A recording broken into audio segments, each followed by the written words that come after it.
మనుషుల జ్ఞానం పరిమితం, కానీ దేవుని జ్ఞానం అపరిమితం. దానికి అంతు లేదు, దానికి హద్దులు లేవు. ప్రియ దేవుని బిడ్డ, నీ జీవితంలో అసాధ్యమని నువ్వు అనుకుంటుంది ప్రార్థన ద్వారా మనము సాధ్యపరచుకోగలుగుతాము. పరిశుద్ధ గ్రంథంలో నుండి మనం చూసినట్లయితే దానియేలు గ్రంథము 2వ అధ్యాయము 6వ వచనంలో మనం చూసినట్లయితే, బహుమానములను మహాఘనతయు నా సమ్ముఖంలో నొందుదురుగాక.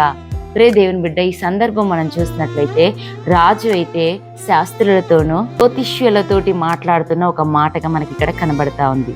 ప్రియ దేవుని బిడ్డ, మరి రాజుకు వచ్చిన కళ భావమును, కళ అర్థమును చెప్పిన వారికి ఆయన సమ్ముఖమందు మరి బహుమానము, ఘనత దొరుకుతుందని చెప్తా ఉన్నాడు.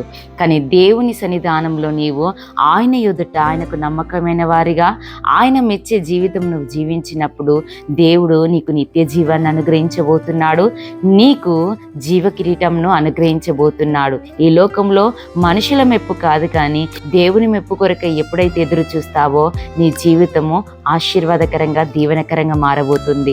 ఎట్టి వాగ్దానం మనందరి పట్ల దేవుడు నిశ్చయంగా నెరవేర్చునుగాక. ఆమేన్. Praise the lord.